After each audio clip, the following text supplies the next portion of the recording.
Hello, nous c'est Emma et Alix. Cette année, on est parti 5 mois en Australie où on a travaillé et vécu une expérience incroyable. À partir de maintenant, on a exactement 7 minutes et 59 secondes pour vous partager un maximum de notre expérience à deux. Et oui, nous avons décidé de faire cette vidéo à deux car nous avons vécu l'intégralité de ce périple ensemble et que celui-ci aurait sans doute été différent en étant seul.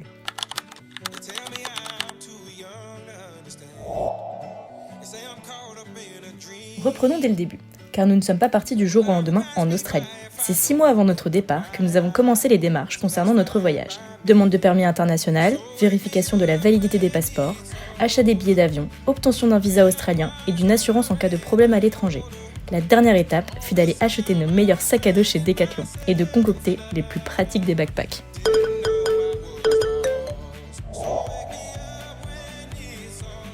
Comme vous vous en doutez sûrement, partir à 16 000 km de la France engendre des craintes et appréhensions. Pour notre part, ce fut la barrière de la langue, l'inconnu, la quête de job et la vie loin de notre quotidien qui nous effrayait.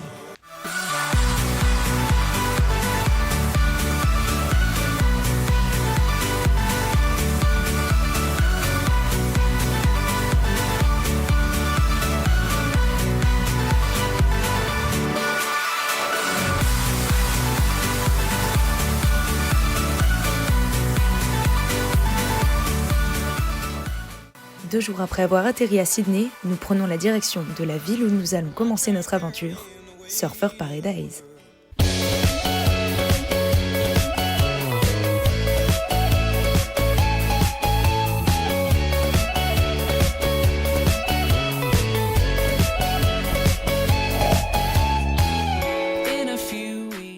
Notre mission principale durant ce voyage, trouver un job. Et celle-ci, nous l'avons commencée à Surfer Paradise. Pourquoi ? Car nous ne voulions pas rester dans de très grandes villes, mais voulions plutôt vivre une vraie expérience à l'australienne. C'est alors après 1 mois de quête de job sans succès, 200 CV déposés, une centaine d'appels passés et de mails envoyés, que nous avons remis en question notre choix. Et après des heures de questionnement, pris la direction de Brisbane, la plus grande ville proche de nous.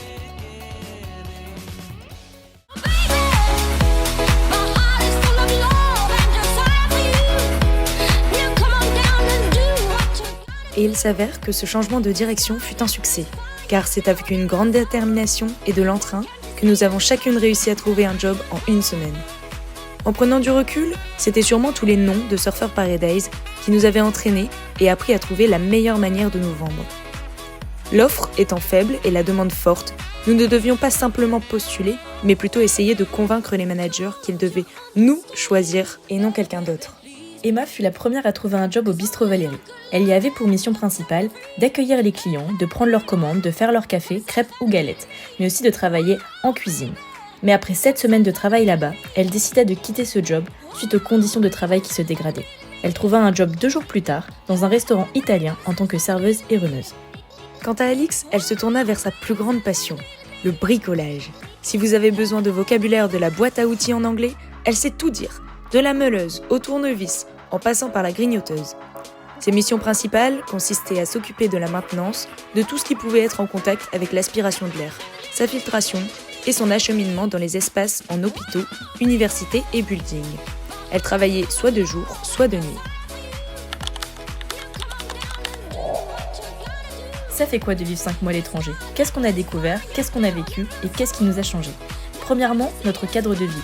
Nous avons fait le choix de vivre en auberge de jeunesse pour être en contact avec un maximum de personnes et car nous n'avions pas de plan fixe. S'il fallait faire 30 km pour avoir un job, nous allions les faire. 1 mois d'auberge à Surfer Paradise, c'était de belles rencontres venant des 4 coins du monde, la découverte de nouvelles cultures, l'apprentissage sur la vie en communauté et l'enrichissement de notre anglais. Malheureusement, les grandes auberges de jeunesse du CBD de Brisbane n'ayant pas du tout la même ambiance, nous avons décidé d'emménager dans une maison partagée de 9 personnes. Sans aucun français, évidemment. D'un point de vue plus global, l'ambiance australienne, l'immensité de ses paysages, ses architectures très variées et animaux auxquels nous ne sommes pas habitués, ont été de grandes découvertes. Et cette expérience fut d'autant plus intense étant donné que nous l'avons menée par nous-mêmes.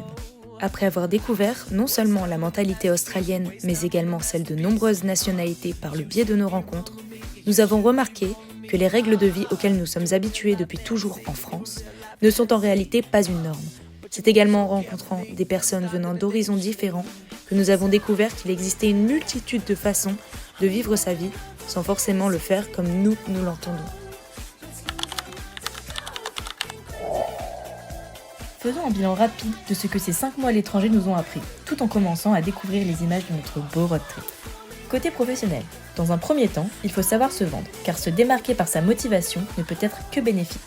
Dans un second temps, en Australie, il est très fréquent de mentir sur ses CV. Si l'on est motivé et prêt à apprendre très rapidement, on peut se permettre de prendre ce risque. Et dans un troisième temps, les échecs permettent d'apprendre et de mieux réussir par la suite. Côté personnel, premièrement, se faire son propre avis vaut mieux que d'écouter les on-dit. Nous avons vécu notre propre expérience, comprenant des hauts et des bas. Secondement, vivre dans un environnement instable et empli d'inconnus n'est pas tous les jours facile. Et c'est en vivant loin de nos repères et de nos proches que l'on se rend compte à quel point on est attaché à eux. Bilan global, il faut oser, que cela soit d'un point de vue professionnel mais aussi d'un point de vue personnel. Car si nous n'étions jamais sortis de notre zone de confort, nous n'aurions probablement pas fait tant de rencontres, notre anglais aurait sûrement moins évolué et nous ne serions, je pense, jamais montés dans la voiture d'un Japonais rencontré la veille qui nous a finalement fait vivre une journée incroyable.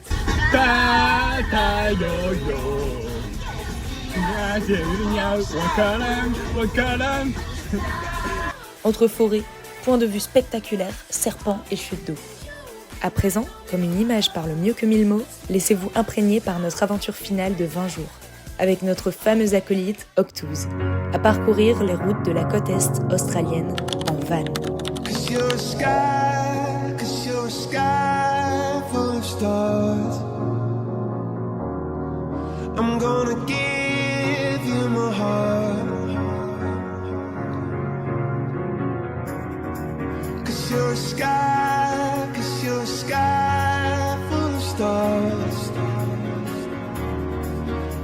You light up the path.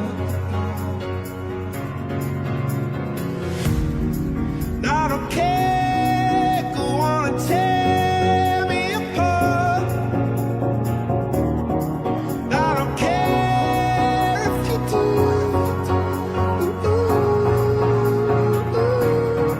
'Cause in the sky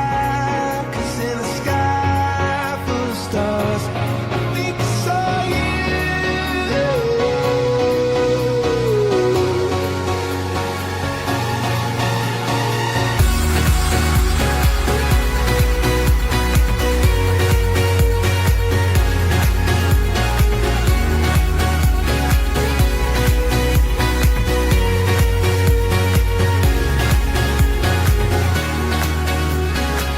L'Australie, c'était donc un mode de vie, mais également un cadre de vie bien distingué de celui auquel nous étions habitués en France. Cette expérience nous aura changé, appris à voir la vie sous un autre angle et stimulé notre ouverture d'esprit. Ces 5 mois à l'étranger ont pour chacune de nous ouvert une nouvelle ère, que nous ne sommes pas prêtes de clore. Un mot aux futures promotions, préparez-vous à changer et surtout, créez et provoquez l'aventure que vous avez envie de mener tout en laissant place à l'imprévu.